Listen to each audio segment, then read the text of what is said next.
Watch the one.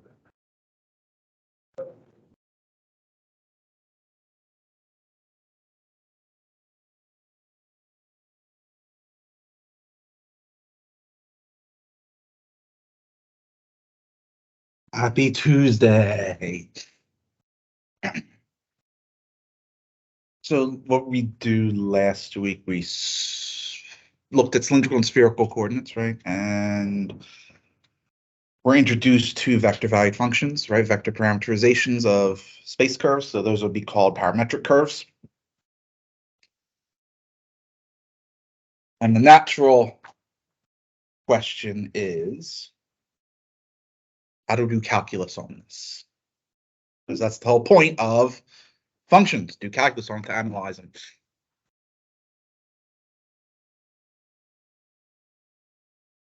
Three operations in calculus. Technically, it's one, right? The other two are applications of that. The limit. And then, of course, the derivative is just a limit of a difference quotient. And the integral is the limit of the Riemann sums.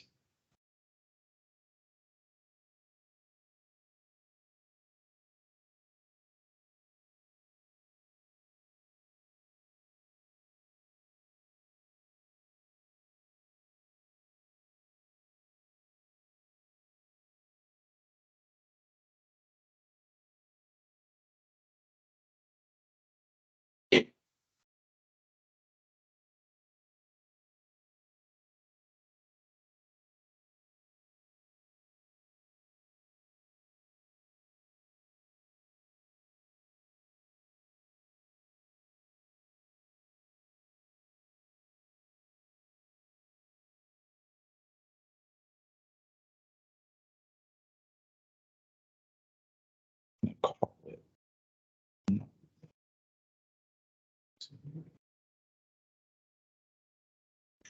All right, so I'm not looking for the formal definition of a limit. How would we evaluate the limit of a vector valued function?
Oh dear.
It's just the limit of the individual components.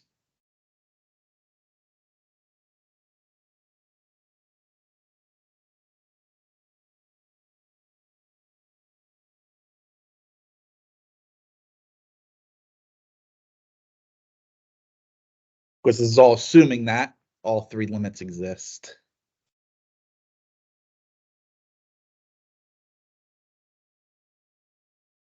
If even one of the limits does not exist, then the limit of the vector itself does not exist.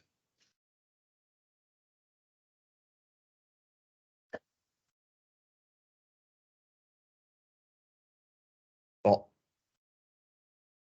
each component function, just a scalar function in a single variable, isn't it? Be like f of x. We know how to take those limits. All of the rules from Calc 1 taking limits apply. You're just doing it on three functions at once. Right, so you have the sum rule, difference rule, product rule, quotient rule, or technically they're laws, right? The power law, root law, squeeze theorem, conjugate function theorem, not conjugate, composite function theorem.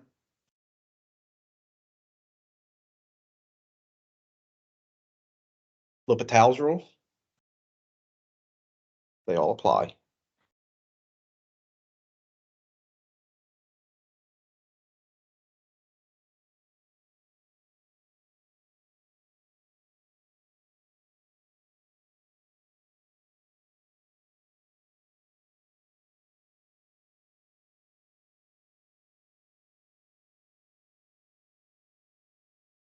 The derivative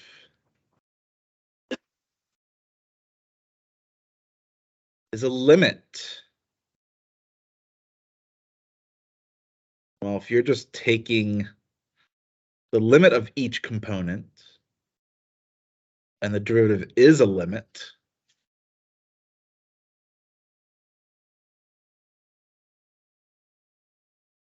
not too hard to show that it's the derivative of each component.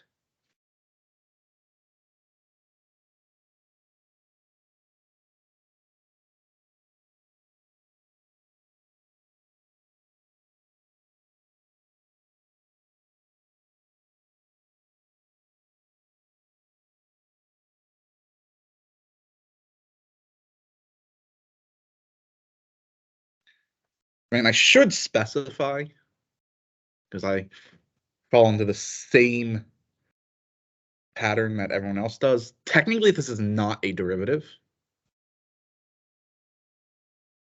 Derivative is a scalar. It results in a scalar value. Right? It's typically what's referred to as the derivative at a point. That is a derivative. This is a derivative function. Right? But of course, it's what we think of when we say derivative, but technically it's not. Right? Because the derivative itself has a specific meaning, right? Slope of the tangent line. Well, slope has to be a constant.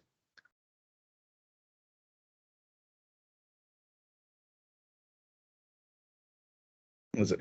Fundamental theorem of calculus, part 1. Relates derivatives and antiderivatives. It basically says that they're opposites. That's also the definition. Which means if we take the antiderivative of a vector valued function,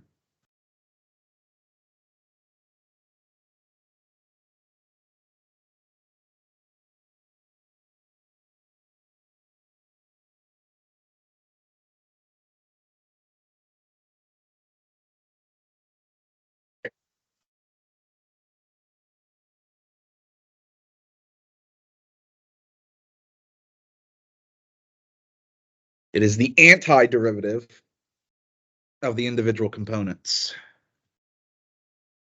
Right? So again, each of the x, y, and z are just scalar functions of a single variable. You studied that in Calc 1, so all of the rules of derivatives that you studied in Calc 1 still apply. You're just now doing it to 2 or 3 functions at once, not just a single function. Same thing with antiderivatives. X of t, y of t, z of t are just scalar functions of a single variable. And you studied techniques of antidifferentiation in Calc 2, along with the end of Calc 1. So all of those rules also apply, except you're now doing it to 2 or 3. So it is possible that you have a vector valued function, and the first component is going to require partial fraction decomposition. The second component is going to require trig sub. The third component will probably require some combination of, I don't know, let's say integration by parts and trig sub. Right, that's possible. So if you thought Calc 2 was bad,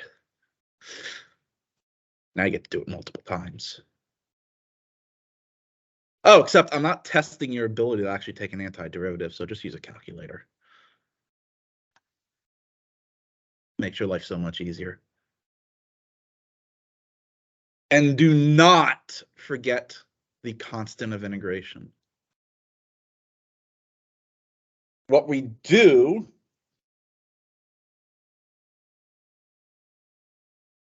which I don't have an example of, what we do is instead of putting the constant after each component, right? So instead of saying like antiderivative x plus c1, antiderivative y plus c2, antiderivative z plus c3, we add it as a constant vector at the end. So we say like plus a c vector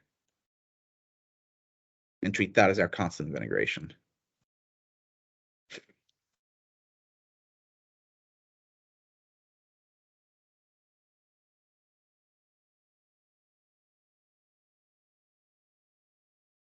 And then finally, we have integrals.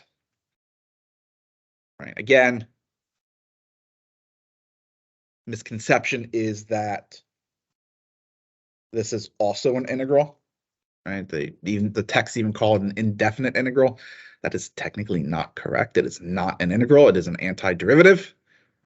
Again, an integral always gives you a constant value. Integral has a specific interpretation, right? It is area, assigned area between curve and x-axis. Area is a constant.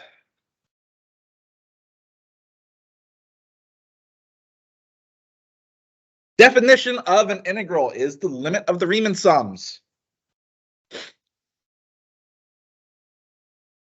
So limit, you take the limit of each individual component. So you do the same thing here. You could also argue using the fundamental theorem of calculus part 2, which says you have to find an antiderivative first and then evaluate that antiderivative, right? Well, antiderivatives are piece by piece, so is the integral.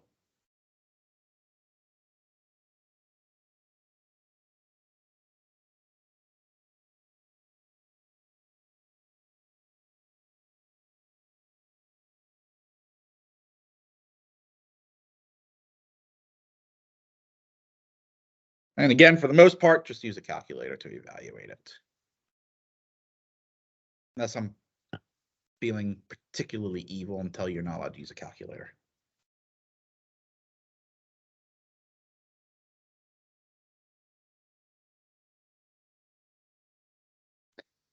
Here's the fun part. What if one of the components does not have an analytic antiderivative?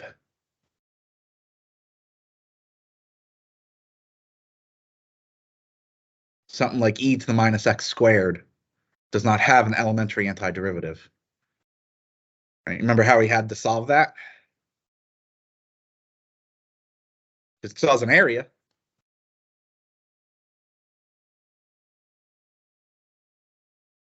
Oh, I actually just covered this last week in my Calc 2. We have to use a numerical technique, typically Simpson's rule. which means you have to code.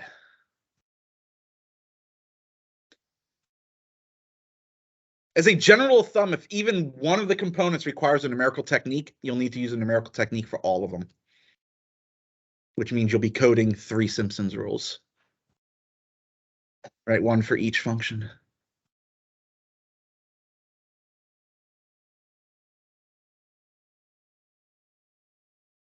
Again, unless I don't specify, in which case just use your numerical integration command on your calculator or Mathematica.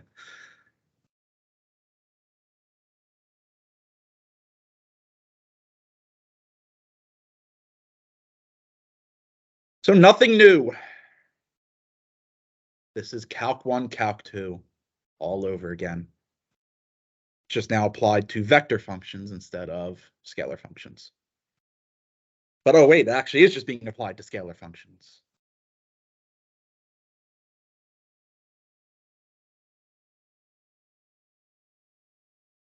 So you did okay in Calc 1, Calc 2, you'll be fine with this stuff.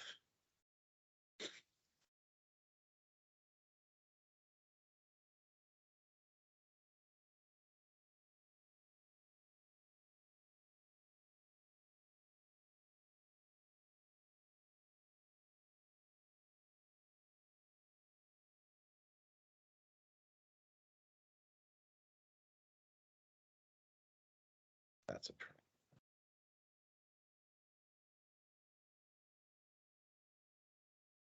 Just here.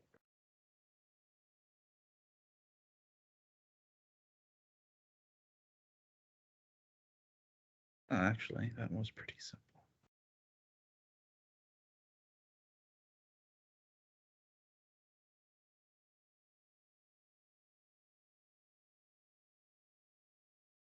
I have the right format.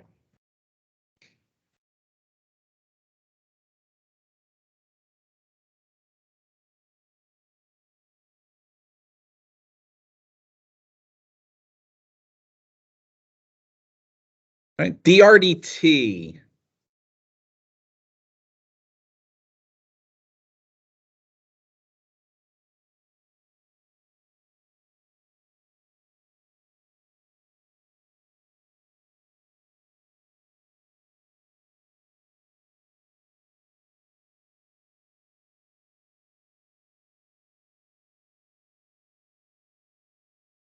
Right, you just take the derivative of each individual component.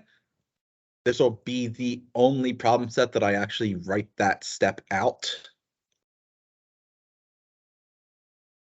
Otherwise, I'm going to just jump right to taking the derivatives.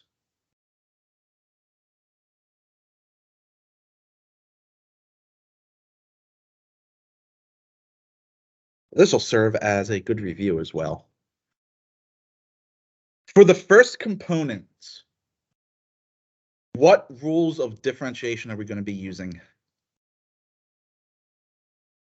There are 2 of them.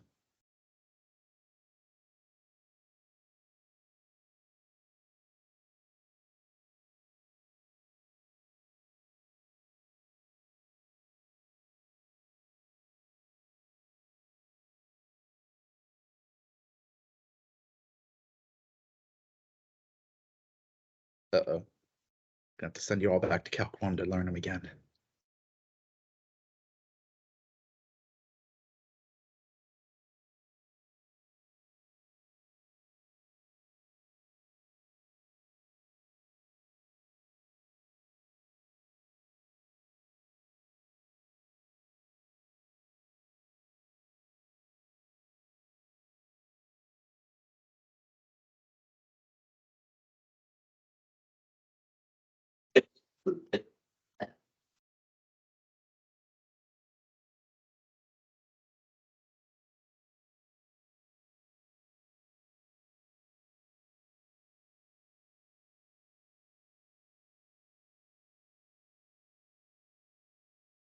Okay, let's ask this. What is the derivative of 3 cosine t with respect to t? Now, how'd you get it?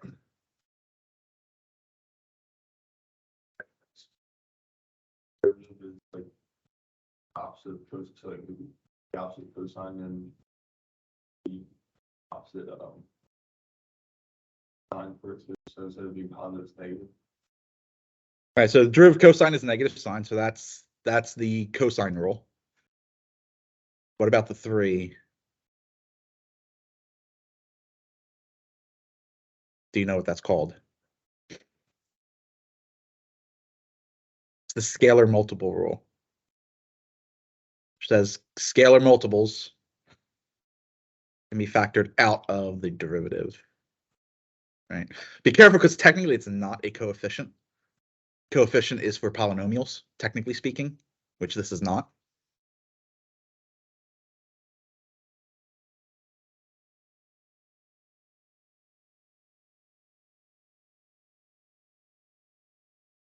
What about 3 sine of t?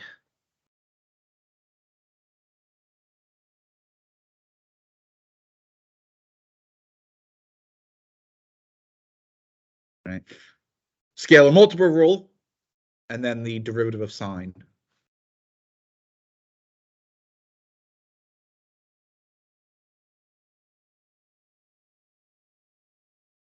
And what about 4t?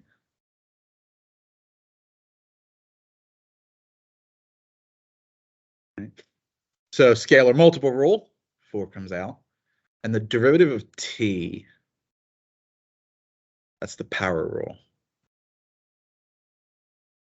And the exponent comes down, subtract the exponent by 1. It's 1t to the 1 minus 1, which is just 1. There's the derivative.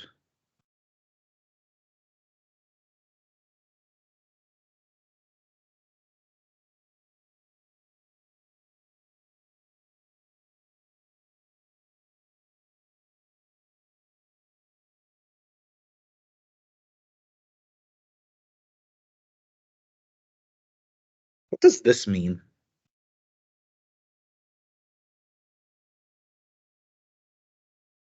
I'm also going to introduce notation while I'm at it.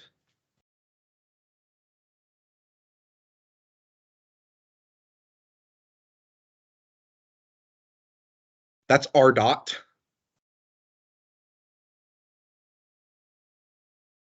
If you put a dot above a function in physics, that represents derivative with respect to time. Which means this would be r double dot.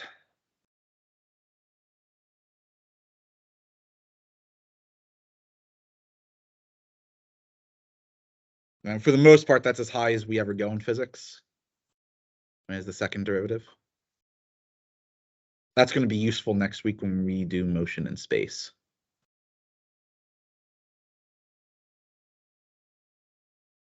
How did we find a second derivative?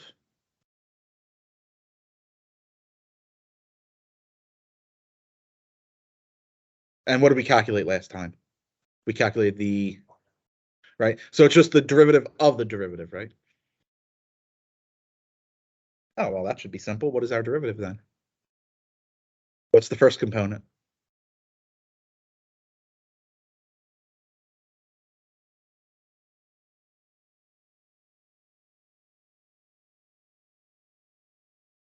What is the second component?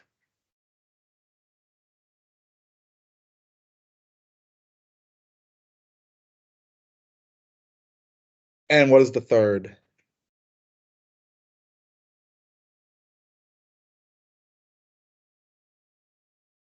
You technically don't need to. I'm going to just to specify that it's still going to be 3-dimensional.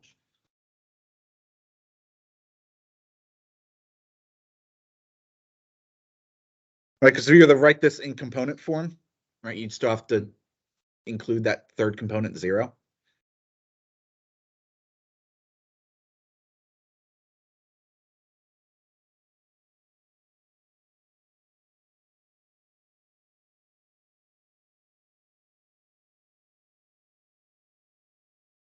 So magnitude of dr dt, you have to be careful now with this notation.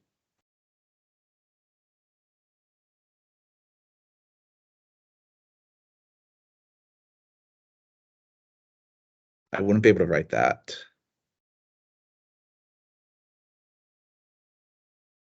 Right, they're saying two different things. This here is the derivative of the magnitude of r. This is the magnitude of the derivative of r. Right, they're different.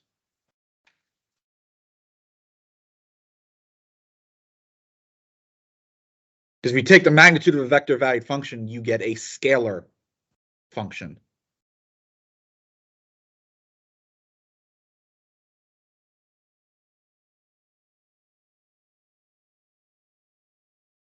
Well, we already calculated the derivative of r, right? So we just have to take its magnitude.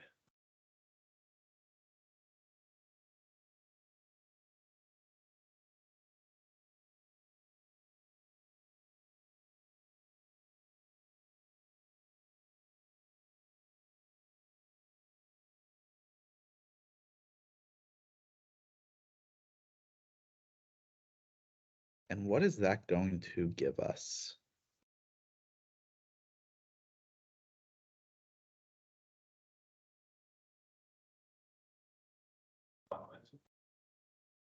It's just 5.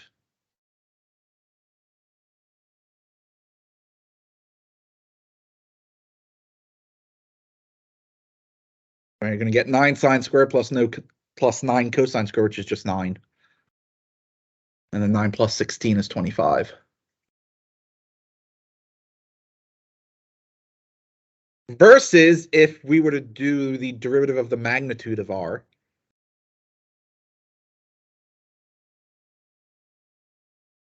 The magnitude of r is what? It's the square root of 9 plus 16t squared. That derivative is not 5. Right, so they are two different values.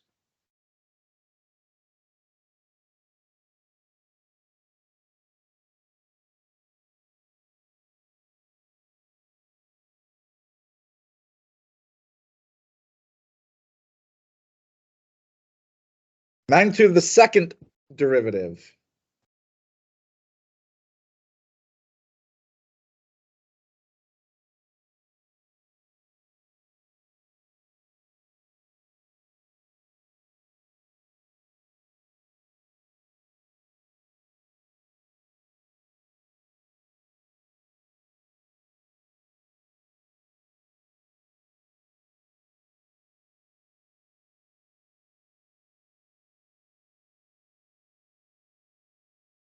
You can factor out a -3 from the second derivative, right?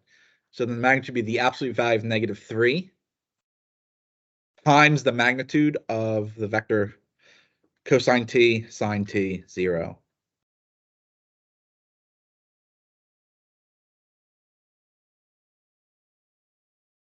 Isn't that just 3? Another way you could look at it is the second derivative. Isn't that a circle of radius 3 centered at the origin, located in the xy plane? The magnitude of a circle is its radius. So it's 3.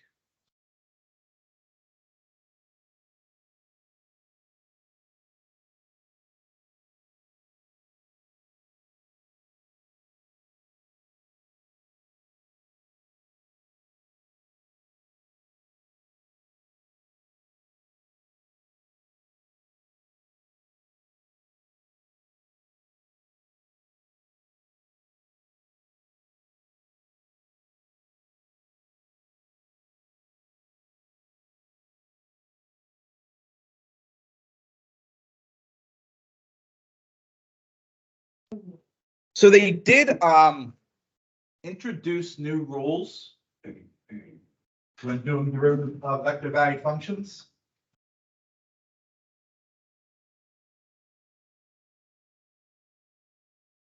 So again, you have the sum rule, you have the difference rule, you have the scalar multiple rule. All right, those are exactly how you would think they would be.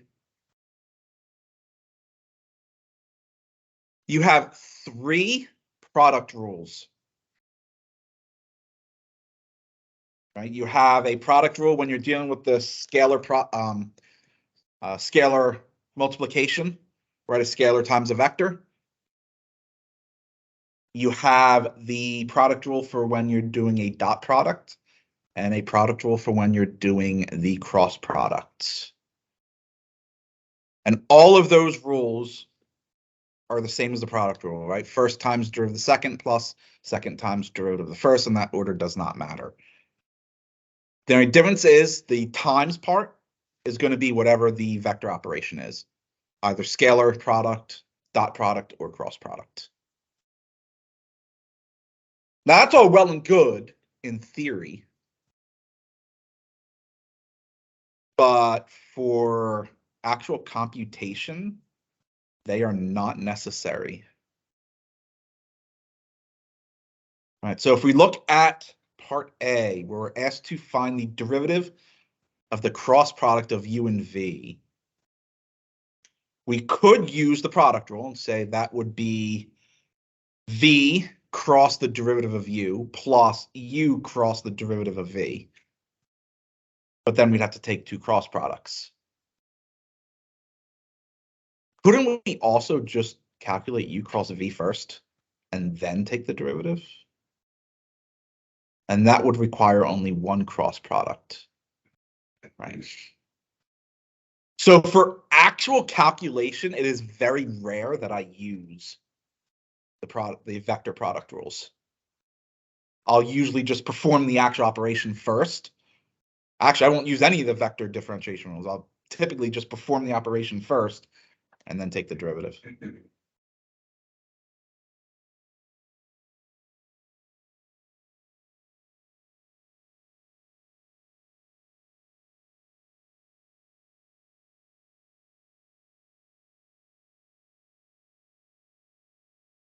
Let's go ahead and find u cross v first.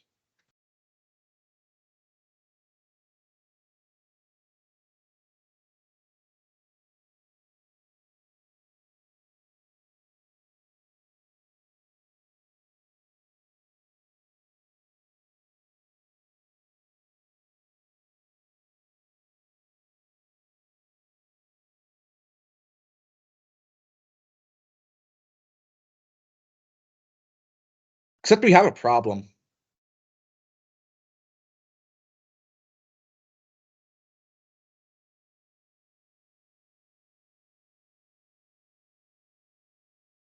When trying to actually do the cross product, we're not going to be able to do it as it's written. We're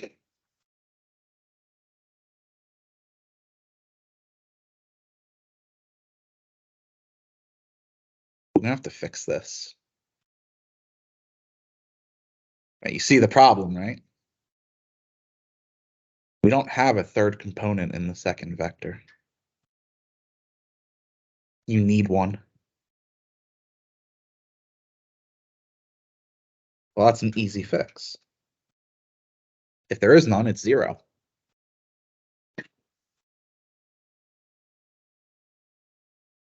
Now the cross product can be computed.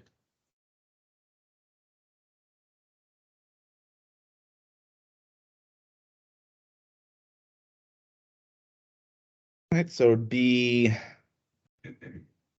0 minus t cubed cosine of t.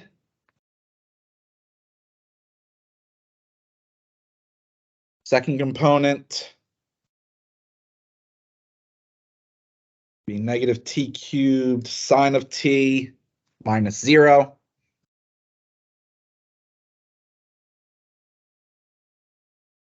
And the third component would be negative 5t squared cosine of t minus t sine of t.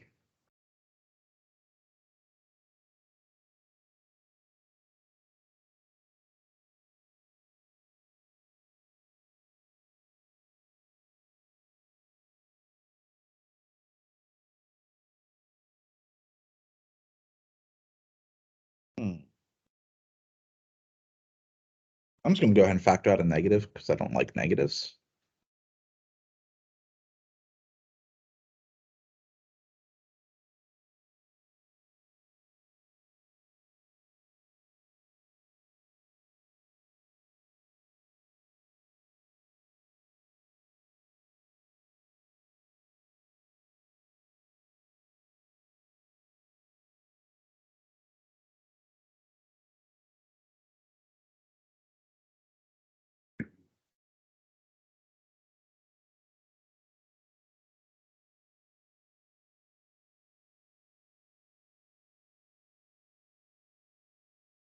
Ah.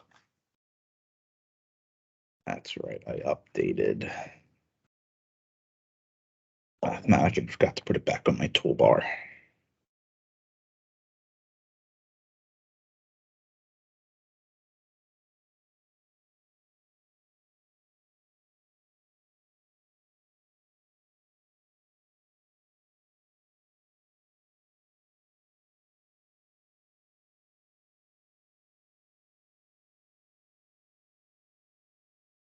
Give it a little bit of time to wake up.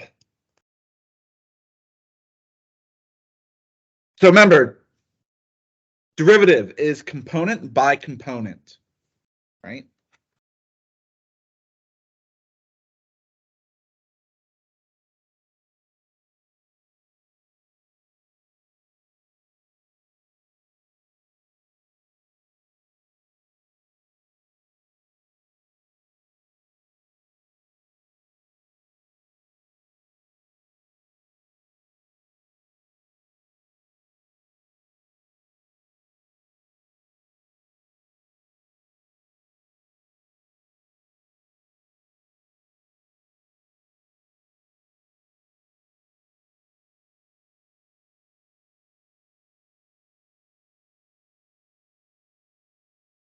That scalar multiple of -1 would be factored out. That's the only really vector rule I use.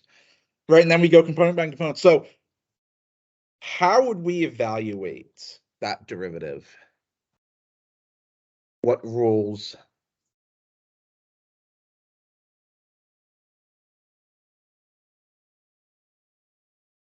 Right, that'd be overall product, right? What about there?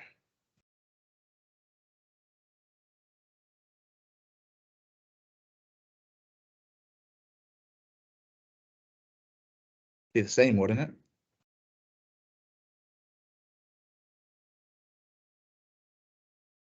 And what about there?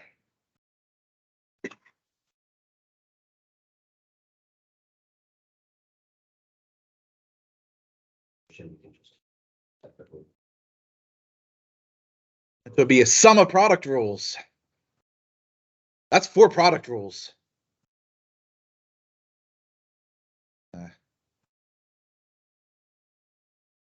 I feel like doing 4 product rules.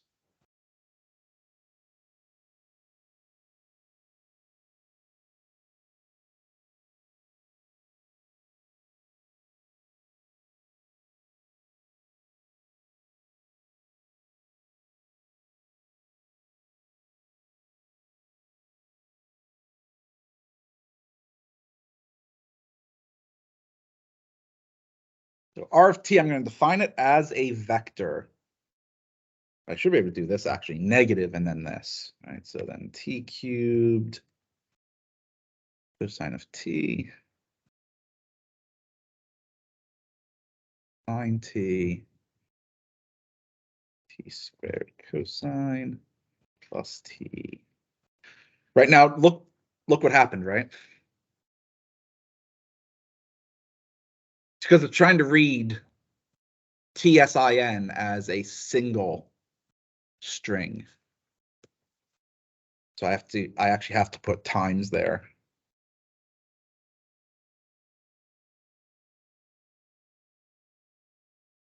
I believe that's vector notation in Mathematica.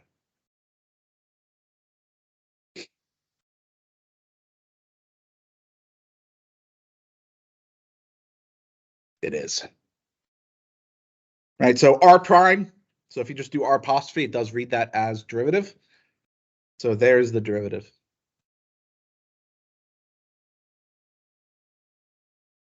Of course, it put the negative back inside. I wonder if it'll let me.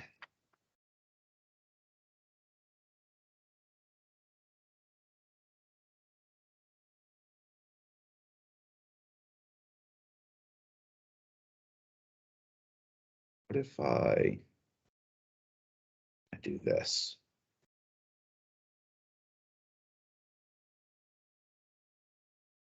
Oh, that didn't really do much for me. I was hoping it would, factor out the negative.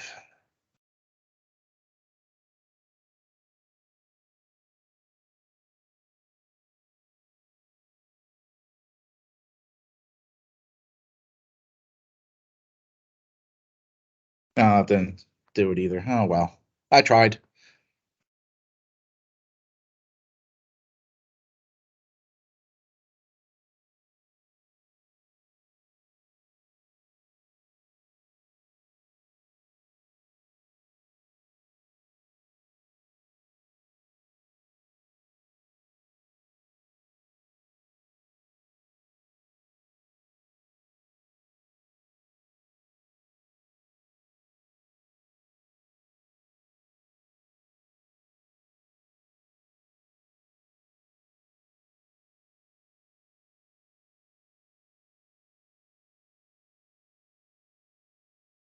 I'm pulling the instructor's prerogative laziness card and just copy pasting.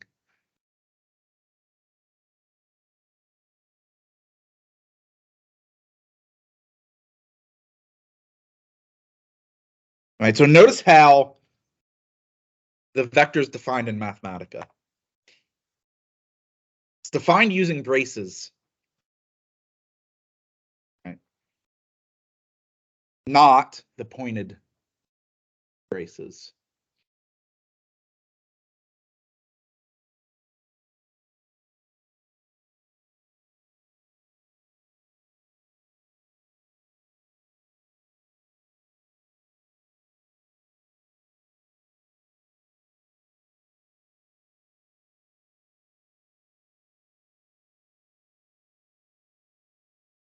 We also wanted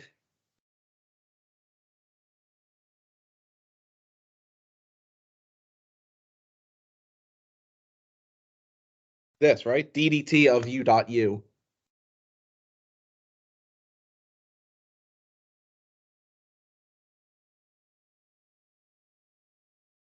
Well, u dot u, how does that simplify?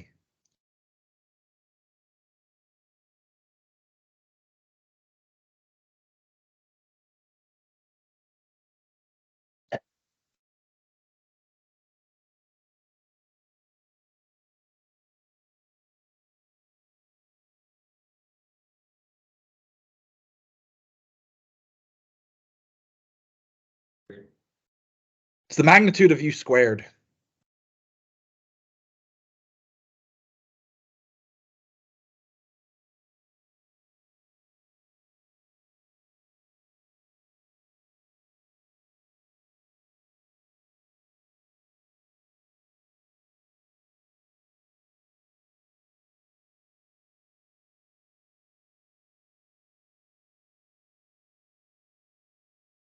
I'm gonna write like that. Now, at this point, there are two paths I could take. Could use power chain rule here. Use the general power rule to write this as 2u times the derivative of u. Problem with that is u is going to be a square root, most likely. And I don't feel like taking the derivative of a square root. So I'm actually just going to go ahead and find the magnitude of u and square it and then take the derivative.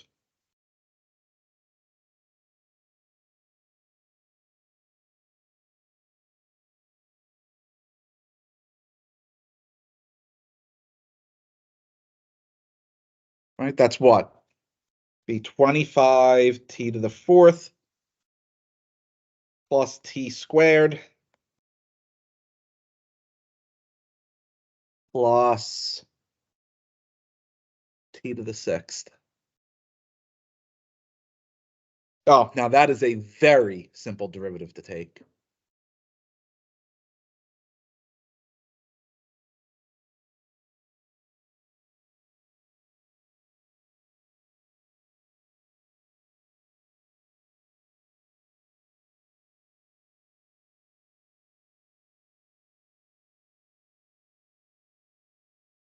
Six t to the fifth plus 100t cubed plus 2t. In both these cases, it is left to you to verify that if you use the appropriate product rules, you get the same answer. Right, so for the first one, you'd use the cross product rule. Second one, use the dot product rule. u dot du dt plus u dot du dt, right? So it'd be 2 times u dot du dt.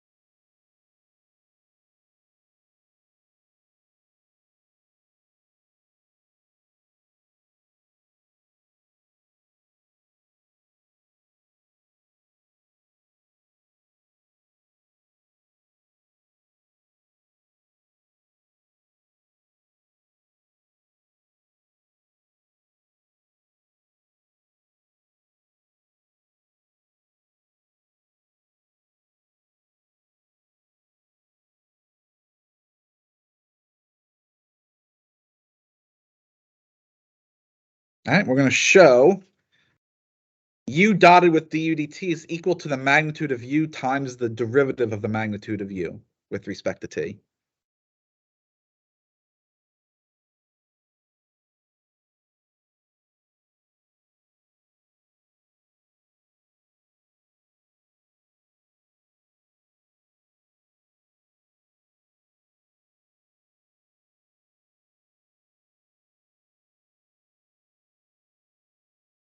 All right, so let u be u1, u2, u3.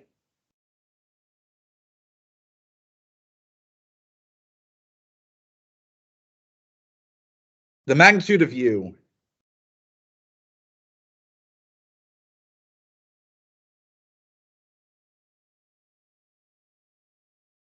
square root of u1 squared plus u2 squared plus u3 squared, right?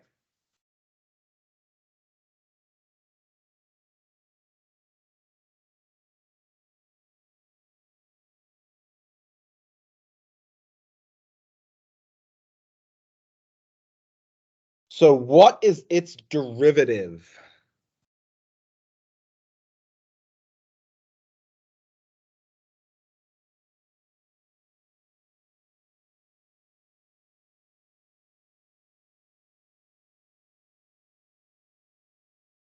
With respect to t.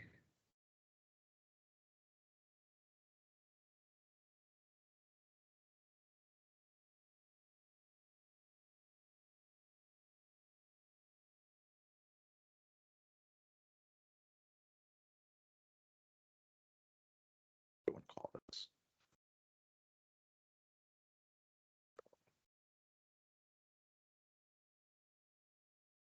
Let's actually call it square root of f. So I'm going to say f is u1 squared plus u2 squared plus u3 squared in the simplification, right?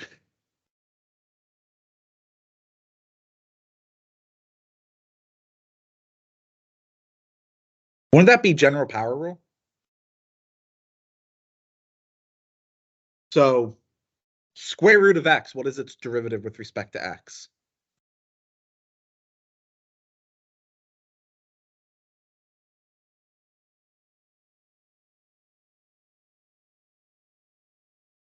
Uh-oh.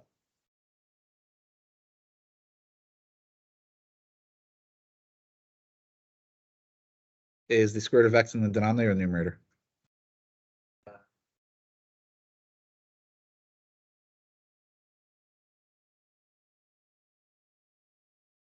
But chain rule says you multiply that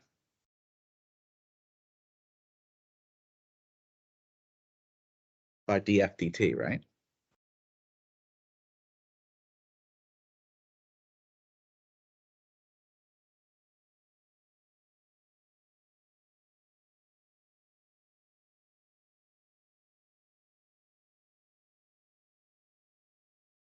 So there's the 1 over 2 root f. Now times df dt. What is the derivative of u1 squared plus u2 squared plus u3 squared?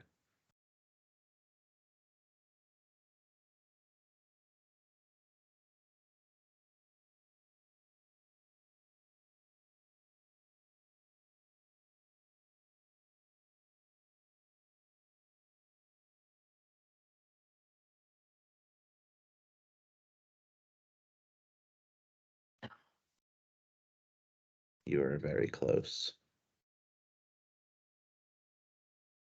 Isn't U1 a function of t? Isn't U2 a function of t? Isn't U3 a function of t?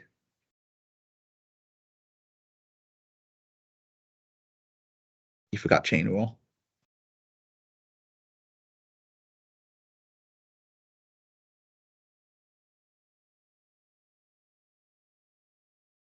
Right, so it'd be 2U1 du1 dt. Right, and same thing.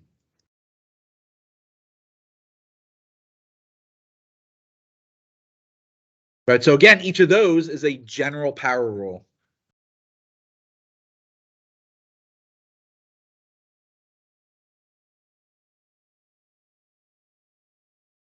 Well, looky here. There's a 2 common. That's going to cancel out with that 2.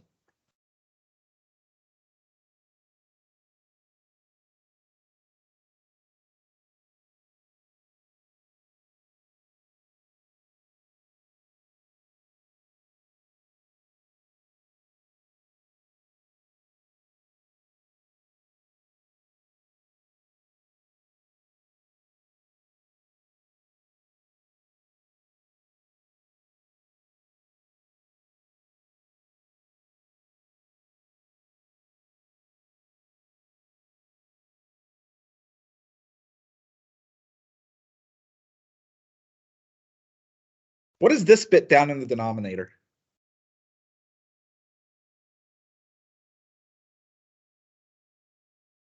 Magnitude of u, right? So now let's look at the numerator.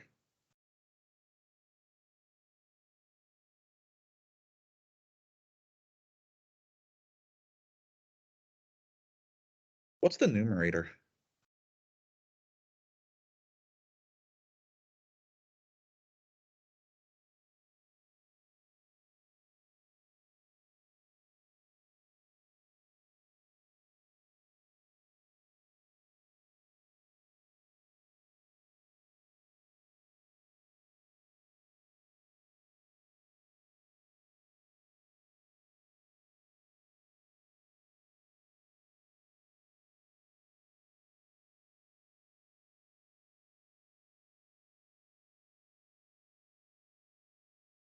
Hmm?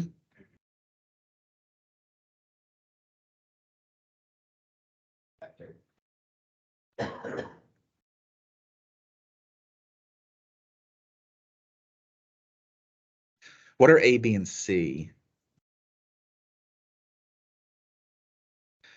All right, so that's not going to help us. It's much simpler than that.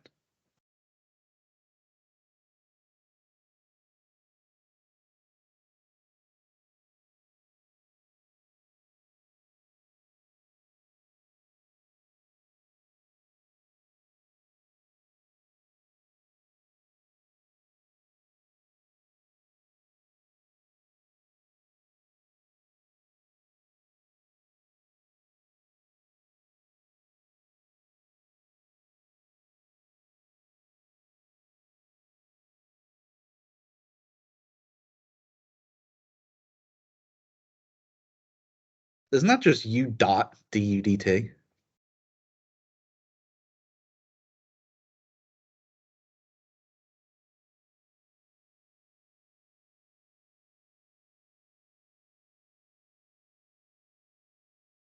Right? U1, U2, U3, that's u, isn't it? If you take its derivative, isn't that du1 dt, du2 dt, du3 dt? And the definition of dot product is multiply corresponding components and add them together.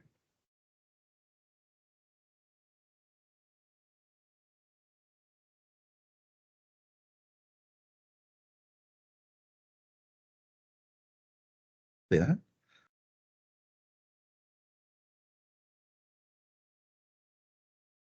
Multiply both sides by the magnitude of u.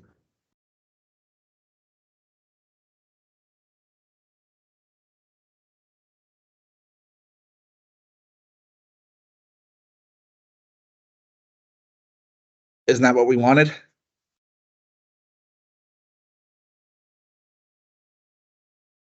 So the proof is complete.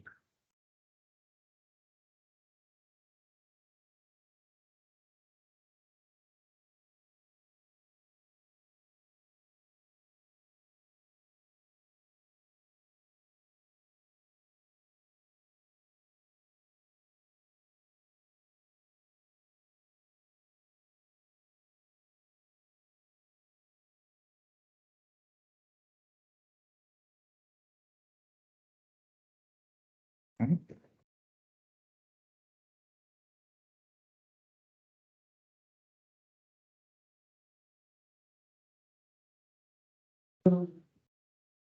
So one of the hardest things for math students to pick up is that right there, what I just did.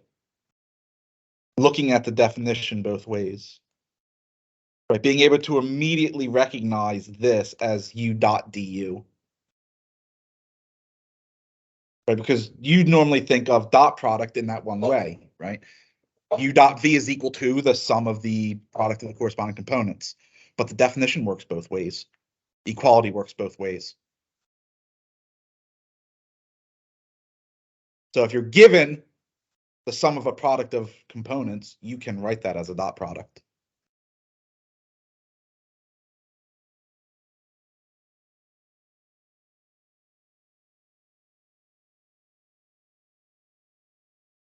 This is why math is sexy.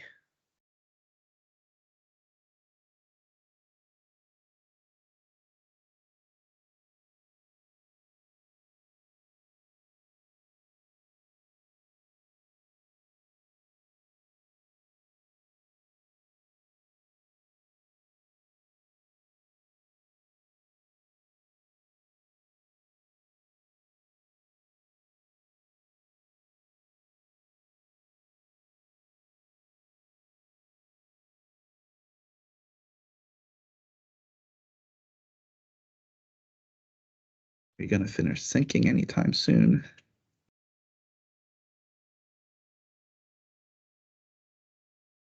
Thank you.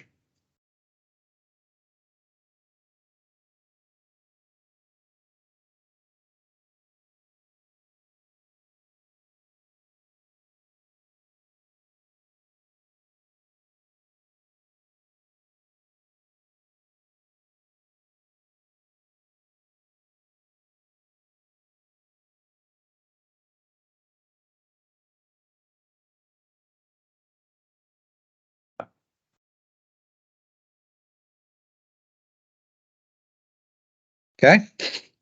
Well, remember, how do we evaluate integrals? It's just component by component, right?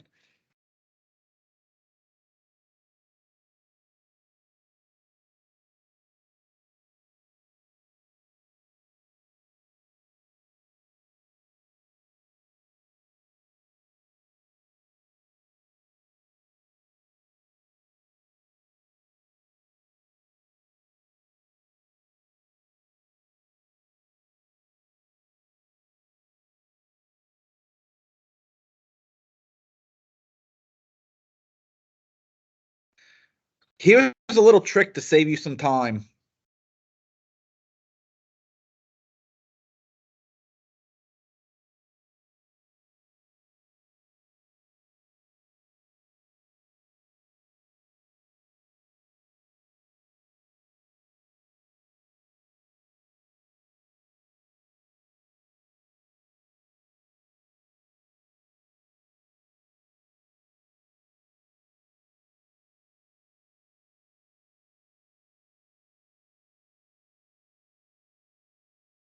If you integrate from a to b of just dt, that is by definition the length of the interval.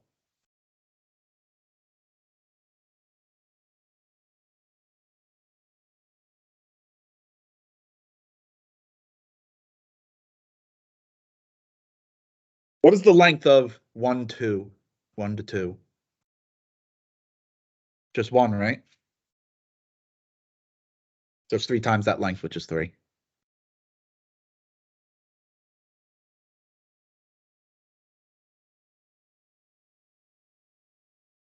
It's a nice little trick.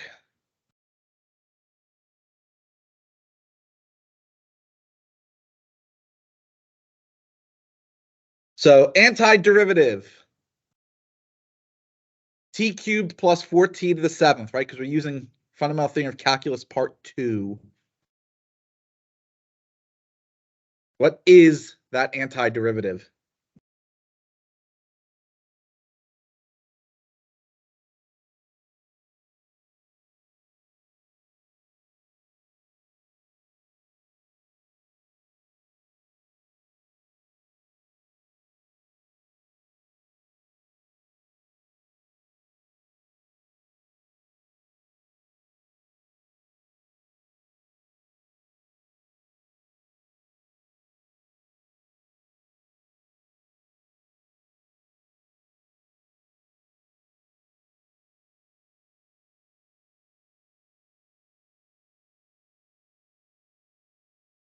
T to the fourth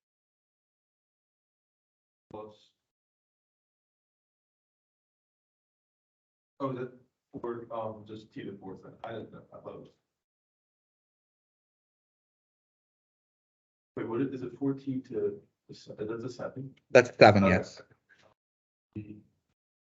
1/2 T.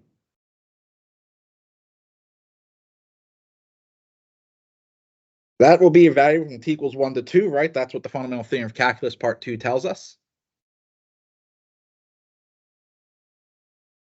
And then t.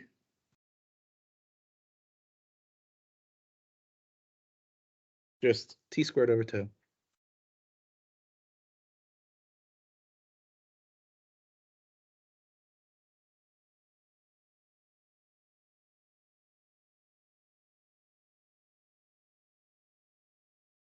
Two to the 4th.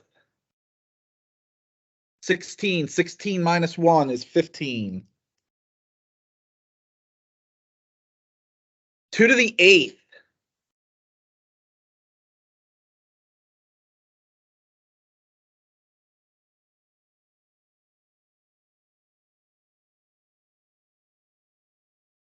$128. No. 256. 2 to the 5th is 32. All right, so then 64, 128, 256. Then 256 minus 1.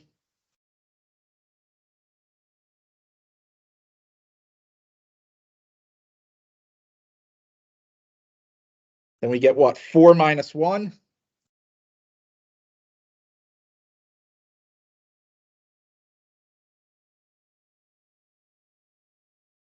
$255 times 2 is what? 510 plus 15, 525 over 4.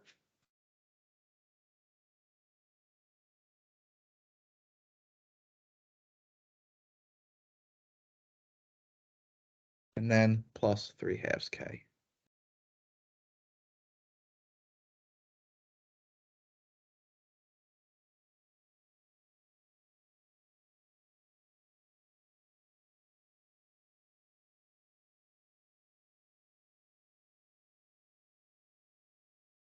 Any questions? There's one more problem left in here, which we'll look at on Thursday. However, you do not need that problem to do the quiz. So we'll just go ahead and get this quiz out of the way. Before I hand out the quiz, if you have not done so already, and I will post a reminder on Teams as well, make sure that you have those very first 3 assignments turned in, right? The survey, the course agreement, and the academic pledge. Just make sure that you get those turned in, and make sure that you don't have a return for revision either, because if you do, that means it wasn't filled out right, so refill it out. So get that done ASAP.